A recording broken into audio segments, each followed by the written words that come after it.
جب آپ ضد کیا کرتے تھے، جب آپ اس مختلف قسم کی چیزوں کے بارے میں اصرار کرتے تھے، تو آپ کے جو والدین تھے وہی تھے جو آپ کو مناتے تھے، محبت کرتے تھے اور محبت سے ٹالتے تھے۔ تو وبالوالدین احسانا، یہ قرآن کا خاص انداز ہے کہ اللہ تعالیٰ کے حق کے فوراً بعد ہی فرمایا کہ آپ کو اپنے والدین سے حسن سلوک کرنا ہے۔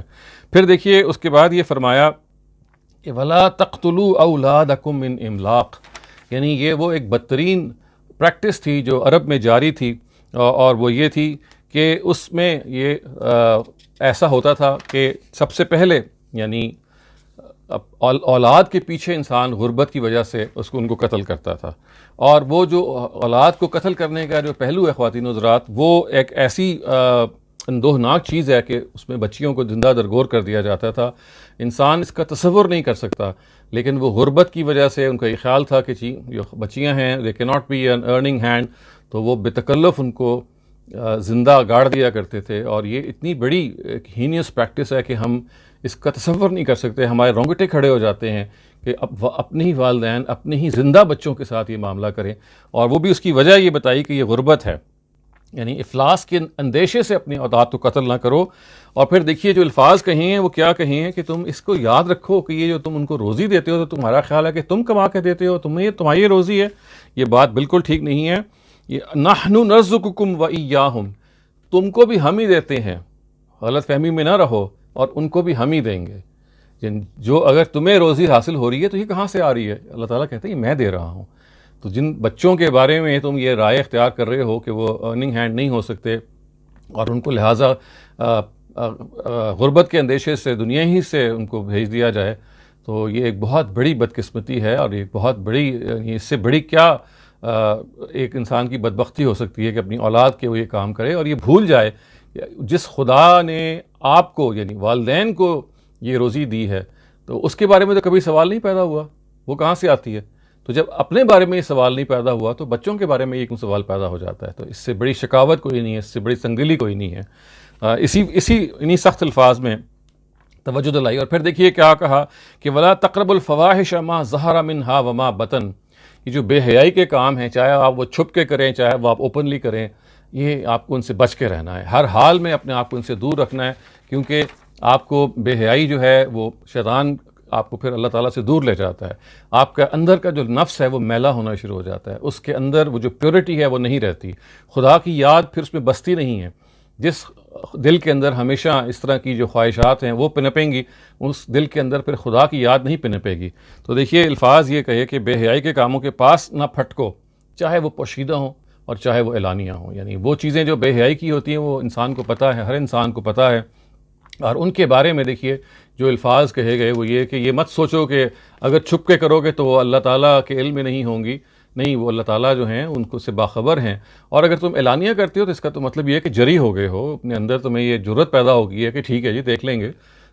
بے حیائی کی چیزیں وہ ہیں کہ جس کو آپ نے اعلانیہ اگر وہ کریں تب بھی، اور اگر آپ نے اس کو چھپ کے کرنا ہے تب بھی آپ کو بچنا ہے، کیونکہ دیکھیے خواتین حضرات یہ انسان کی جو فیملی لائف ہے اس کے لیے ضروری ہے کہ آپ کے اندر یہ چیسٹٹی پیدا ہو، یہ ایک سنسیریٹی پیدا ہو ٹورڈز یور اسپاؤز، اور اگر آپ کی شادی ابھی نہیں ہوئی تو اس کیس میں اور زیادہ بھی ضروری ہے کہ آپ کے جو خیالات ہیں وہ ان بے حیائی کے کاموں میں اگر استعمال ہونے شروع ہو جائیں، اس میں اگر آپ پڑ جائیں تو پھر فیوچر میں اگر جب آپ کی شادی ہوگی تو یہ لت جب پڑ جاتی ہے تو انسان اس لت سے پھر اپنے آپ کو چھڑا نہیں سکتا ہے، اس لیے کہ یہ ایڈکٹیو چیز ہے، اس کے اندر اتنی زیادہ اٹریکشن ہے، اس سے آپ نکل نہیں سکتے۔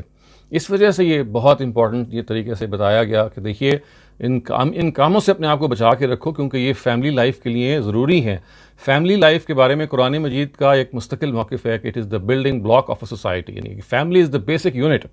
اگر اس میں خلل پیدا ہوگا تو سوسائٹی میں خلل پیدا ہوگا۔ اس کو خلل سے بچانے کے لیے پھر ہمیں دیکھیے بہت سارے آداب بتائے گئے ہیں کہ اپنی نگاہوں کو پاکیزہ رکھنا ہے، اپنے لباس کو ہم نے باقرینہ رکھنا ہے، اور اس طرح سے اپنے اندر اس میلان کو روکنا ہے کہ جو میلان پیدا ہوتا ہے جب ہم نگاہوں کو ڈھیل دیتے ہیں اور ان نگاہوں پہ پہرا نہیں بٹھاتے۔ تو یہ قرآن مجید کا جو پیغام ہے وہ پیورٹی کا پیغام ہے، وہ تزکیے کا پیغام ہے، وہ انر پیوریفیکیشن کا پیغام ہے۔ اس وجہ سے وہ خاندان کے اس انسٹیٹیوشن کو بہت اہمیت دیتا ہے، کیونکہ خاندان کا جو انسٹیٹیوشن ہے وہی آپ کے اندر یہ اسٹرینگتھ پیدا کرتا ہے کہ آپ کی جو اس طرح کی میلانات ہے ان کی اگر پیاس صحیح جگہ سے بھج رہی ہوگی تو وہ کبھی بھٹکے گا نہیں انسان۔ اس کے بعد دیکھیے خواتین حضرات یہ فرمایا کہ ولا تقتلوا النفس التي حرم اللہ الا بالحق، یعنی کسی ایسی جان کو کہ جس کو اللہ تعالیٰ نے محترم ٹھہرایا ہے اس کو آپ جان نہیں لے سکتے سوائے اس کے کہ کوئی اس کا جسٹیفائڈ ریزن ہو، یعنی حق پر ہو۔ اس کی وجہ ظاہر ہے یہی ہے، یعنی اس کی بنیاد یہی ہو سکتی ہے، مثال کے طور پہ اگر اس نے کسی کی جان لی ہے تو اس کے جواب میں اس کی جان لی جا سکتی ہے، لیکن اگین وہ جو جان لینا ہے وہ فرد نہیں لے سکتا، بلکہ وہ جان لینا وہ اسٹیٹ ہی کا کام ہے۔ آپ یعنی مراد یہ بتایا یہ گیا ہے کہ اگر آپ نے کسی کی جان لینی ہے تو اس کی وجہ صرف یہی ہو سکتی ہے، اور قرآن مجید نے اس بارے میں ہمیں بتایا ہے کہ جو قتل ہے اس کو صرف دو ہی طریقوں سے روا رکھا گیا ہے، دو ہی طریقوں سے جائز رکھا گیا ہے۔ قتل سے مراد یہ ہے کہ اگر سزا کے طور پہ قتل جو اگر کیا جاتا ہے، یعنی سزاً جو قتل کی جو سزا ہے وہ صرف اس کو دی جا سکتی ہے کہ جس نے خود قتل کیا ہو یا وہ جو فساد فی الارض کا مرتکب ہو۔ اس کے علاوہ آپ کسی شخص کو موت کی سزا نہیں دے سکتے، اور اس کے علاوہ اگر آپ دیں گے تو وہ تجاوز ہوگا، اور پھر اس کے بغیر اگر دیں گے یعنی اگر کوئی جسٹیفیکیشن ہی نہیں ہے، ان دونوں میں سے کوئی جسٹیفیکیشن نہیں ہے، تو پھر تو یہ ایک ایسا بڑا ظلم ہے کہ اگر یہ ظلم ہونا شروع ہو جائے تو وہ پھر وہ جو معاشرہ ہے وہ پھر ڈھور ڈنگروں کا ریور بن کے رہ جاتا ہے، اس کے اندر پھر انسانیت ختم ہو جاتی ہے، وہ حیوانیت کی طرف چلنا شروع ہو جاتا ہے۔ اور دیکھیے خواتین حضرات اس کے بعد یہ فرمایا کہ ولا تقربوا مال الیتیم الا بالتی ہی احسن حتی یبلغ اشدہ واوفوا الکیل والمیزان بالقسط، یعنی یہ کہا گیا کہ یہ جو باتیں ہیں ان کی طرف تمہاری اللہ تعالیٰ ہدایت فرماتے ہیں۔ ذالکم وصاکم بہ لعلکم تعقلون، یعنی اللہ تعالیٰ تمہیں ان چیزوں کی طرف دھیان دلاتا ہے، تمہیں ان کی طرف ابھارتا ہے تاکہ تم کوئی عقل سے کام لو، تاکہ تم کوئی سمجھ سے کام لو، کیونکہ یہ وہ چیزیں ہیں کہ جو ہر عاقل بالغ آدمی کو سمجھائی جا سکتی ہیں، بتائی جا سکتی ہیں، بشرطے کہ وہ اپنی عقل کو استعمال کرنے کے لیے راضی ہو۔ اور پھر دیکھیے یہ کہا گیا کہ یتیم کے مال کے پاس بھی نہ پھٹکو، یعنی یہ جو الفاظ ہیں وہ یہ ہیں کہ لا تقربوا مال الیتیم الا بالتی ہی احسن، یعنی یتیم کے مال کے پاس نہ بھٹکو۔ اس کے بارے میں یہ ہرگز نہیں ہونا چاہیے کہ تمہاری نگاہ اس پہ ہوگا کہ تم یتیموں کے سرپرست ہو کہ کسی طرح سے مجھے وہ مال میں ہڑپ کر لوں، اس سے پہلے کہ وہ یتیم جو ہیں وہ جوان ہوں اور میں ان کو مجھے وہ مال واپس کرنا پڑ جائے، تو میں جتنا دیر میں میری سرپرستی میں ہے during the time that I am a custodian, تو میں اس میں کوئی اس طرح کی ناجائز دستبرد کر سکتا ہوں۔ تو یہ الفاظ یہ کہے گئے کہ یہ ایسا ہرگز نہیں ہونا چاہیے کہ آپ یتیموں کے مال کے بارے میں ایسے رکھیں، اور آپ کو اصل میں جو کرنا چاہیے کہ اس کے بجوز اس کے کہ اس طریقے سے جو اس کے لیے بہتر ہو، یہاں تک کہ وہ سن رشد کو پہنچ جائیں، یعنی جب وہ میچور ہو جائیں، جب اس کا ٹائم آ جائے کہ آپ ان کو مال ان کے سپورٹ کرنا ہے، تو بس اس کا آپ انتظار کیجئے، اور اس دوران اگر آپ سرپرستی کر رہے ہیں تو اس سرپرستی کے کوئی تقاضے اگر پیدا ہوتے ہیں تو وہ الگ بات ہے، ورنہ یتیموں کے مال کے بارے میں تو اور جگہوں پہ ہمیں قرآن مجید نے بتایا ہے کہ اگر آپ ان کے ساتھ اس طرح کے معاملے میں زیادتی کرتے ہیں تو انما یاکلون فی بطونہم نارا، تو یہ ایسے ہی ہے کہ جیسے آپ اپنے پیٹ میں آگ بھر رہے ہیں۔ یہ بہت اللہ تعالیٰ کی ناراضی کا جملہ ہے۔ اس کے بعد خواتین حضرات یہ کہا گیا کہ وَأَوْفُوا الْكَيْلَ وَالْمِيزَانَ بِالْقِسْطِ، اور یہ کہا گیا کہ جب تم یعنی تول کرو تو انصاف کے ساتھ، یعنی تول انصاف کے ساتھ پوری رکھو، یعنی آپ کو جب کسی پہ تولنا پڑے، آپ مارکیٹ میں بیٹھے ہیں، آپ کو کوئی چیز دینی پڑ جائے تو اس میں کوئی ڈنڈی آپ نہ ماریں۔ اور یہ ظاہر ہے کہ عربوں کے ہاں چونکہ اس وقت تجارت ایک بہت کامن چیز تھی تو اس کو خاص طور سے ہائی لائٹ کیا جاتا ہے۔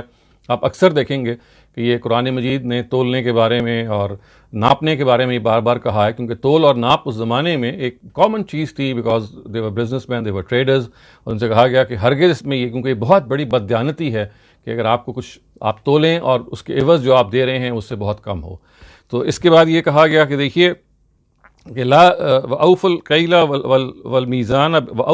وَالْمِيزَانَ بِالْقِسْطِ، یعنی یہ کہا گیا کہ تولو انصاف کے ساتھ، اور ہم کسی جان پر اس کی استطاعت سے زیادہ بوجھ نہیں ڈالتے۔ لا تکلف نفسا، یعنی اللہ تعالیٰ یہ فرماتے ہیں کہ اللہ تعالیٰ جو ہیں لا نکلف نفسا الا وسعها، اس کی جان سے زیادہ کبھی اللہ تعالیٰ اس پہ بوجھ نہیں ڈالتے۔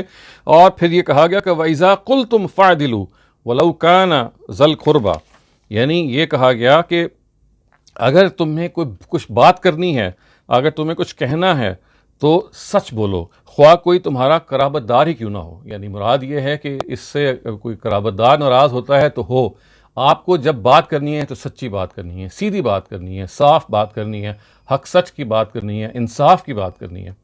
یہ بہرحال خواتین حضرات یہ وہ چیزیں ہیں جو ہمارے اپنے دل کے اندر موجود ہیں، جو ہماری اپنی انٹیوشن کے اندر موجود ہیں کہ ہم نے اس میں زیادتی نہیں کرنی، لیکن انسان زیادتی کر گزرتا ہے. اللہ تعالیٰ ہمیشہ ہمیں اس کی یاد دہانی کراتے ہیں کہ یہ ایسا کام نہیں ہونا چاہیے.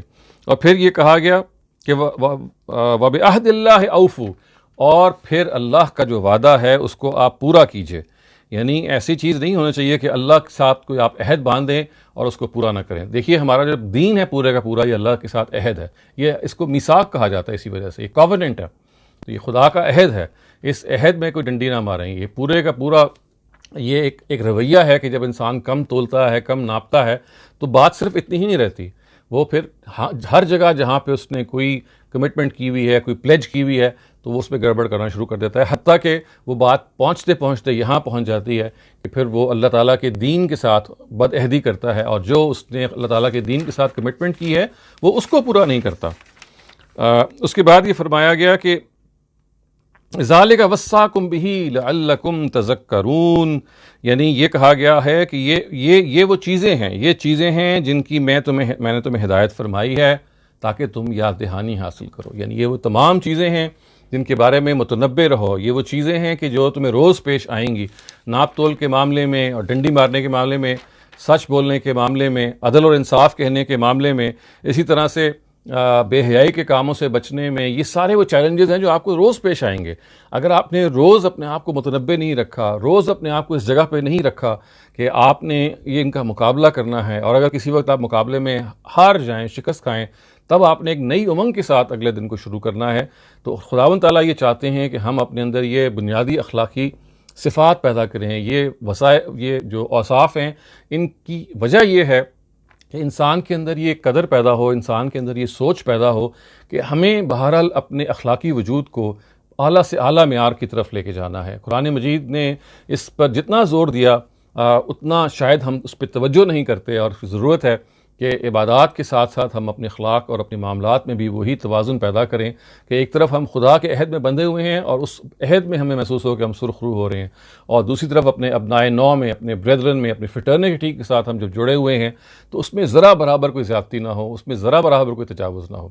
خواتین حضرات، ہماری یہ نشست اب ختم ہوتی ہے، اور اس کے ساتھ ہی رمضان کی جو ہماری خصوصی نشست چل رہی تھی وہ بھی میں نے جیسے کہ عرض کیا کہ آج اس کی آخری نشست ہوگی. میں اب آپ کے سوالات کے لیے حاضر ہوں. In the ayah of Surah Fath, Allah says that we see the marks of sajda fi wujuhim. Could this mean a look of piety and submission rather than physical prostration? Because how does one have marks in their faces and we don't see many people with these marks? دیکھیں یہ تو سیماہم فی وجوہہم من اثر السجود ہے نا، یعنی اس کا مطلب ہے کہ ان کی جو پیشانیاں ہیں وہ اس اللہ تعالیٰ کے ساتھ کثرت سے سجدہ کرنے کے نتیجے میں اس پہ نشان پڑ جاتے ہیں ان کے اندر. یعنی وہ نشان جو ہوتے ہیں وہ ضروری نہیں ہوتا کہ آپ کو نظر آئیں، اس کا مطلب اصل میں ہوتا ہے کہ ان کی جو پیشانی ہے وہ بول رہی ہوتی ہے. بہت سارے ایسی آپ نے پیشانیاں دیکھی ہوں گی کہ جس کے اندر سجدے کے مارکس نہیں ہوتے، لیکن وہ پیشانی آپ کو بتا دیتی ہے کہ وہ پیشانی چمک رہی ہے، وہ جبین جو ہے وہ چمک رہی ہے. اس وجہ سے اللہ تعالیٰ اپنے بارے میں جب یہ کہہ رہے ہیں نا کہ سیماہم فی وجوہہم من اثر السجود، تو یہ خدا اپنی معلومات کے لحاظ سے کہہ رہے ہیں. ہو سکتا ہے کہ بندوں کو نظر نہ آئیں بہت سارے ایسے، لیکن خدا یہ کہتے ہیں کہ ان کی جو پیشانیاں ہیں وہ ان کے جو چہرے سے، ان کے جبین سے، ان کے ماتھے سے وہ یہاں ہیں. It has been observed that mothers hang a taweez with ayats from the Quran on the child's neck for protection. Is this the right practice? میں تو جی اس کو صحیح نہیں سمجھتا جتنا مجھے دین کی سمجھ ہے. یعنی یہ جو تعویذ ہے جس کے اندر آپ قرآن کی آیتوں ہی کو لے کے اس کو ایک ایمولیٹ کے طور پہ آپ ایک چھوٹی سی ڈبیا میں بند کر کے بھیج دیتے ہیں، کیونکہ قرآن مجید کے اپنے مطالعے سے تو ایسی کوئی چیز معلوم نہیں ہوتی کہ قرآن مجید کی ان آیتوں میں کوئی صحت کے حوالے سے یا کوئی پروٹیکشن کے حوالے سے کوئی چیز ہے. قرآن مجید تو ہمیں ہر جگہ یہ کہتا ہے کہ آپ کو اللہ تعالیٰ کی پناہ مانگنی چاہیے. چنانچہ آپ دیکھیے کہ جو سورہ فلق اور سورہ ناس ہیں اس کے الفاظ ہی یہی ہیں کہ اعوذ برب الناس، اعوذ برب الفلق، میں اللہ تعالیٰ کی پناہ مانگتا ہوں. اور پھر بتایا گیا کہ کس چیز سے مانگتا ہوں اور کس موقع پہ مانگتا ہوں. تو خداوند تعالیٰ نے جب یہ کہا کہ آپ نے اگر اپنی پروٹیکشن چاہتے ہیں تو اس کا طریقہ تو ہمیں بالکل مختلف بتایا ہے. اور وہ یہ بتایا کہ اللہ سے پروٹیکشن مانگیں، اللہ سے ریفیوج مانگیں. اور ایک بات اور ذہن میں رکھنی چاہیے ہمیں، وہ یہ ہے کہ خداوند تعالیٰ کی جو پروٹیکشن ہے وہ ایسا نہیں ہے کہ آپ نے کہہ دیا اور وہ حاصل ہو جائے گی، کیونکہ اللہ تعالیٰ سے پروٹیکشن مانگنا ہمارا کام ہے. اور اس پروٹیکشن کے بارے میں اللہ تعالیٰ کا کوئی اگر اور قانون یا کوئی اور حکمت ہے کہ وہ پروٹیکشن فی الحال آپ کو نہ دے یا کسی آزمائش میں آپ کو مبتلا کرے، تو یہ اس کی اپنی اس کے اندر ظاہر حکمت کار فرما ہے، اس کی اتھارٹی کار فرما ہے، اس کا علم کار فرما ہے. ہمیں تو خدا سے ریفیوج مانگنی ہے. ریفیوج کے معاملے میں خدا کیا ہمیں ریفیوج دے دیتے ہیں یا اس کو ڈیفر کر دیتے ہیں یا کسی آزمائش میں ہمیں ڈالتے ہیں، تو یہ خدا کی طرف سے ہونے والا چیز ہے. اس لیے ہمیں بہرحال اللہ سے دعا کرنی چاہیے. اور تعوذ جو ہے، تعوذ کا مطلب ہی یہی ہے کہ ہم خدا کی پناہ مانگیں، وہ ہمیں زیادہ سے زیادہ کرنی چاہیے. پروٹیکشن حاصل کرنے کا اصل طریقہ وہ ہے. تعویذ اس طرح سے کبھی ہمیں ایسا نہیں ملا دین میں کہ نبی صلی اللہ علیہ وسلم نے یا صحابہ نے یا تابعین میں سے کسی نے اس طرح سے کوئی پریکٹس کی ہو. اس وجہ سے اس سے بچنا چاہیے. In the light of the ayahs discussed today, how many children should one have? اس آیت کا تو چلڈرن سے کوئی تعلق ہی نہیں ہے. یعنی اس بارے میں چلڈرن کی تعداد کتنی ہو، یہ کوئی فیملی پلاننگ سے متعلق ہرگز آیت نہیں ہے. یہ تو آیت صرف یہ بتا رہی ہے کہ جو عرب معاشرے میں اس وقت کی سوسائٹی میں یہ وجہ پیدا ہو گئی تھی کہ غربت کے اندیشے سے وہ اپنے بچیوں کو زندہ درگور کر دیتے تھے، ان کو مار دیتے تھے. یہ ایک بہت ہی شقی القلب پریکٹس ہے، شکاوت اس میں ہے، اس کے اندر یہ سنگ دلی اس میں پائی جاتی ہے، یہ ہے. لیکن یہ کہنا کہ کوئی فیملی پلاننگ سے اس کا تعلق ہے، اس کو لوگ جوڑنے کی کوشش کرتے ہیں، لیکن وہ ایک الگ سے ایک انڈیپینڈنٹ موضوع ہے. اور آپ فیملی کو پلان کر سکتے ہیں. آپ کو خدا نے ذہن اور عقل آپ کو دی ہے، اسی ذہن اور عقل کے ساتھ جو آپ کو ٹائم میسر ہے، جو میاں اور بیوی کے آپس میں ظاہر ہے صحت کے جو معاملات ہیں وہ ان کو پتہ ہوتے ہیں، اسی طرح سے جو نیچر آف کمٹمنٹ ہے وہ پتہ ہوتی ہے، تو ان کو سامنے رکھ کے کوئی بھی آپ فیملی پلان کر سکتے ہیں. اس کے بارے میں اس آیت کا اس سے کوئی لنک جو ہے وہ نہیں بنتا. Please help Karachiites by opening a branch of Al-Mawrid in Karachi. The physical presence of an organization is much more effective than online lectures. Please establish a center. دیکھیے جی، اس کا تعلق تو ہمارے جو منتظمین ہیں وہ زیادہ بہتر جانتے ہیں. آپ جو ہماری ویب سائٹ ہے اس میں جو ایڈمنسٹریشن کے لوگ ہیں ان کو ضرور آپ مشورہ دیں. لیکن چونکہ اس وقت کووڈ کی سچویشن چل رہی ہے، اس وجہ سے زیادہ تر کام جو ہے وہ سب آن لائن ہو رہا ہے. کوئی سینٹر جو ہے اگر وہ بن بھی جائے گا تو وہ آپریٹو نہیں ہو سکتا. اس وقت تو جہاں پہ بھی پوری دنیا میں اور پاکستان میں جہاں سینٹرز ہیں وہ سارے آن لائن آپریٹ کر رہے ہیں اور آن لائن ہی تعلیم دی جا رہی ہے. تو آپ کوشش کیجئے کہ بہت سارے آن لائن پروگرامز آفر ہو رہے ہیں، رمضان میں بھی ہوئے ہیں، رمضان کے بعد بھی ہوتے رہیں گے انشاءاللہ، ان میں آپ شرکت کر سکتے ہیں. اس وجہ سے اب یہ سینٹر اب ایک اممیٹیریل چیز ہوگی. اب ورچوئل سینٹرز ہیں جو آپ کو جگہ جگہ نظر آئیں گے اور آپ ہر وقت کوئی نہ کوئی اس سے فائدہ اٹھا سکتے ہیں. The antidote for witchcraft which Harut and Marut brought has been misused by some people and the same is used to create discord between husband and wife. What are your views on this? جی بالکل، میں نے یہ عرض کیا ہے، قرآن مجید میں یہی معلوم ہوتا ہے کہ جو ہاروت و ماروت کو جو علم دیا گیا اس کو مس یوز کیا گیا اور انہوں نے خود جب اس کی تعلیم وہ دے رہے تھے تو وہ یہ بتا رہے تھے کہ دیکھیے یہ انما نحن فتنہ فلا تکفر، ہم لوگ جو ہیں وہ آزمائش کے طور پہ آئے ہیں. آپ کو جو ہم علم دے رہے ہیں یہ ایک دو دھاری تلوار ہے، اس کو آپ صحیح یوز کریں گے تو یہ آپ کو جادو کا توڑ اس سے مل جائے گا، اور اگر آپ اس کو مس یوز کریں گے تو پھر آپ اس طرح کے مسائل کو اور بڑھائیں گے. تو یہ تو قرآن مجید نے بتا دیا. اب انسان اگر اپنی آزادانہ رائے سے ان کو مس یوز کرے تو آبویسلی اللہ تعالیٰ پہ تو دوش نہیں دیا جا سکتا. تو یہ انسان کو بہرحال اس معاملے میں یہ دیکھنا چاہیے کہ جس مقصد کے لیے جو علم اتارا گیا اس کو اسی مقصد کے لیے استعمال کرنا چاہیے. Some people say students do corruption by not giving proper time to their study. Similar level of corruption as milawat, chori. What is the Islamic directive on this? Mean students spend time on Netflix, etc. and taking low GPA. Will Allah ask us for this? یہ corruption کا word تو اس کے لیے موضوع نہیں ہے. اگر بچے جو ہیں وہ وقت ضائع کرتے ہیں، اس کا مطلب یہ ہے کہ اصل میں they are missing the point. They are perhaps missed the bus. یعنی اگر ان کو یہ اندازہ ہو کہ یہ ان کے ٹائم ہے پڑھنے کا اور اس میں ان کو اپنے وقت کو تقسیم کرنا چاہیے. نیٹ فلکس دیکھنا کوئی غلط بات نہیں ہے، لیکن اگر آپ 24 گھنٹے نیٹ فلکس ہی دیکھیں گے تو ظاہر اس کے نتائج بھی سامنے آ جائیں گے. تو زندگی کا اصل جو طریقہ ہے گزارنے کا وہ توازن ہے. اس میں آپ کو تفریح بھی ملنی چاہیے، اس میں آپ کو ریلیکسیشن کا ٹائم ملنا چاہیے، اور کام یا پڑھائی جو ہے یہ دونوں چیزیں ہونی چاہیے. اس وجہ سے طالب علموں کو ان دونوں چیزوں کا احساس کرنا چاہیے اور اپنی زندگی کو ان دونوں ہی پہلوؤں سے آراستہ کرنا چاہیے. اور پھر دیکھیے اس میں والدین کا ہی بڑا کردار ہے کہ والدین اپنے بچوں کو، اپنی نئی جنریشن کو ان کو ترغیب اور سمجھانے کا طریقہ اختیار کرنا چاہیے. یعنی بہت سارے بچے جو پڑھائی سے بیزار ہوتے ہیں، اس میں ایک وجہ والدین کا تشدد اور اساتذہ کی جو سختی اور سخت گیری ہے. اور یعنی یہ بجائے اس کے کہ ان کو جو چیز ہے وہ آپ محبت سے سمجھائیں، بتائیں اور اپنے اندر یہ چینج پیدا کریں کہ اگر ہم کوئی چیز امپارٹ کر رہے ہیں بطور نالج کے، ہو سکتا ہے کہ ہماری میتھڈالوجی میں کوئی کمی یا کسر ہو جسے ہمیں بہتر کرنا ہے. تو علم کو پڑھانے میں اگر آپ انٹرسٹنگ بنائیں گے تو کوئی شخص جو ہے وہ آخر نیٹ فلکس کے پیچھے کیوں جاتا ہے؟ اس لیے کہ نیٹ فلکس ایک انٹرسٹنگ جگہ ہے. امیزون پرائم کو دیکھتا ہے اس لیے کہ وہاں اس کو انٹرسٹنگ چیزیں ملتی ہیں. آپ کا کمال یہ ہے کہ آپ خود جو ٹیچنگ کو یا پیرنٹنگ کو اتنا انٹرسٹنگ بنائیں کہ بچے اس کو انجوائے کریں. تو اس کو ایز اے چیلنج ہمیں پیرنٹس کو دیکھنا چاہیے. تو یہ اس وجہ سے ایک تو یہ ہے نا کہ اس کی یہ ہو رہا ہے تو ظاہر یہ ہو رہا ہے، اس کو چیک ہونا چاہیے.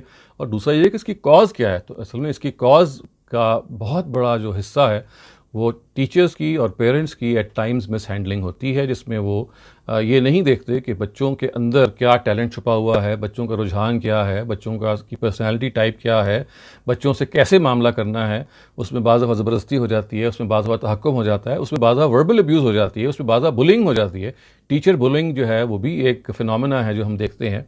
تو اس وجہ سے ان سب چیزوں کو دیکھنا چاہیے. اور یہ معاملہ پیرنٹس کا بھی ہے. یعنی پیرنٹس کو کتنے پیرنٹس ہیں جو آج اپنے بچوں کو اتنا وقت دیتے ہیں جتنا دینا چاہیے. اور وقت سے مراد یہ نہیں کہ بس آپ پیسے دے دیں اور وہ اپنی مرضی سے آپ سمجھیں کہ آپ کی ذمہ داری پوری ہو گئی ہے. وقت کا مطلب ہے کہ آپ ان کو ایک کچھ کوالٹی ٹائم دے رہے ہیں جس میں آپ you are able to groom them into becoming better citizens of the country, better human beings of this globe. تو اپنی ذمہ داریوں کو دیکھنا چاہیے اور اسی توازن سے آگے بڑھنا چاہیے. Our society is rampant with all evils and just described, especially in measurements, ناپ تول وغیرہ. Can we get rid of these practices؟ دیکھیے یہ جو اخلاقی طور پہ جو جتنی بھی پریکٹسز ہم نے دیکھا ہے کہ ہمارے اندر کمی ہے، تو وہ اس کی وجہ وہی ہے نا کہ ہمیں اپنے اخلاقی تربیت کے پہلو کو ہم نے کمزور رکھا ہوا ہے اور ہم نے مذہب کو عبادات کا ایک مجموعہ بنایا ہوا ہے. ہمارا خیال ہے کہ مذہب اصل میں کچھ ریچولز ہیں جو ہم نے پورے کرنے ہیں، اور اگر ہم نے کچھ غلطیاں کی ہیں تو کچھ حج کر لیا، کچھ عمرہ کر لیا، کچھ چیریٹی میں دے دیا تو وہ اللہ تعالیٰ ہم کو معاف کرے گا. تو جب تک آپ اس کانسیپٹ کے اندر ایک بہت جسے کہتے ہیں نا کہ ٹوٹلی ایک انٹائرلی ایک نیا شفٹ نہیں لے کے آئیں گے، ان کو یہ بتائیں گے نہیں کہ دیکھیے ریچولز جو ہیں یہ خود they are not an end to themselves, they are a means to an end. یعنی یہ کوئی مقصود بذات نہیں ہے، بلکہ مقصود بذات تو اعلیٰ کردار اور اخلاق ہے. اگر آپ کے ریچولز آپ کے اندر اخلاق کی تبدیلی پیدا نہیں کر رہے تو اس کا مطلب ہے کہ you need to revisit them. تو یہ جب تک اخلاق کو، کردار کو آپ ٹاپ پرائیورٹی نہیں بنائیں گے، آپ کے جو پیرنٹس ہیں وہ اس کے لمبردار نہیں بنیں گے، جو ٹیچرز ہیں وہ اس کے لمبردار نہیں بنیں گے، اور اخلاقی تربیت کو بہت اوائل میں یعنی as soon as they enter kindergarten, یہ دنیا نے اس کے بہت تجربے کیے ہوئے ہیں. جاپنیز نے بہت اچھے تجربے اس میں کیے ہوئے ہیں جس میں انہوں نے دنیا کو ایک سسٹم سمجھایا ہے کہ کیسے ایکٹیویٹی بیسڈ لرننگ کے ذریعے سے کیریکٹر گرومنگ کی جا سکتی ہے at a very early age. تو ان سے سیکھنا چاہیے، اور جب تک ہم اس کو سیکھیں گے نہیں اس وقت تک تو پھر ظاہر ہے جو کچھ ہم دیکھ رہے ہیں اس پہ حیرانی نہیں ہونی چاہیے، اس کو پھر ایسا ہی ہونا چاہیے. How can we interact with you after Ramadan? دیکھیے رمضان کے بعد میں عام طور سے ہر ہفتے 4 میرے سیشنز ہوتے ہیں. آج کل تو بھی 2 ایک ہمارے ریسنٹلی ختم ہوئے ہیں، تو 2 سیشنز تو ریگولرلی ہوں گے انشاءاللہ. اس سیٹرڈے اور سنڈے کو تو یہ آف رہے گا، لیکن starting from next Saturday and Sunday there is a regular session for adults which will be held. اور پھر انشاءاللہ جو ابھی ینگسٹرز کے 2 ہم نے سیشنز ابھی کنکلوڈ کیے ہیں لاسٹ ویک، وہ کپل آف ویکس میں ہم انشاءاللہ ان سے بھی کچھ ریزیوم کریں گے. تو آپ just check our websites and web pages, اور جو فیس بک کا پیج ہے اس میں اس کی اطلاع آتی رہے گی، اور اس سے اگر آپ کو فائدہ ہو رہا ہے تو انشاءاللہ ہوتا رہے گا. خواتین حضرات، اب ہمارے وقت بھی ختم ہوتا ہے اور یہ نشست بھی ختم ہوتی ہے، اور اس کے ساتھ ہی جیسے میں نے عرض کیا کہ یہ جو سیریز ہے رمضان کی، یہ بھی ہم اختتام کو پہنچا رہے ہیں. اللہ تعالیٰ کا شکر ہے کہ ہم اس قابل رہے کہ کچھ خدمت ہم کر سکے اور قرآن مجید کے بارے میں ہم اس کا ایک مطالعہ کر سکے. جاتے جاتے بس یہ آپ سے گزارش میں ضرور کروں گا کہ قرآن مجید کے ساتھ اپنے تعلق کو رمضان کے علاوہ بھی مضبوط بنائیے. اس کے اندر اگر آپ کے پاس 5 منٹ یا 10 منٹ ہیں، تھوڑا سا ٹائم ہے، تو روزانہ سمجھ کے کچھ حصہ قرآن مجید کا مقرر کیجئے کہ آپ نے پڑھنا ہے، اور اصل چیز اس میں پرسسٹنس ہے، کنسسٹنسی ہے۔ آپ بے شک کم حصے کا انتخاب کیجئے، لیکن ضرور اپنی زندگی میں اس کو ایک ریگولر فیچر بنائیے، اور آپ اس سے دیکھیں گے کہ آپ کی زندگی میں بھی انشاءاللہ تبدیلی پیدا ہوگی، اور آپ کے اندر ایک اسپرچول اسٹرینگتھ بھی پیدا ہوگی، اور آپ کے ذہن کو بھی سکون ملے گا۔ اقول قولی ھذا واستغفر اللہ لی ولکم ولسائر المسلمین والمسلمات۔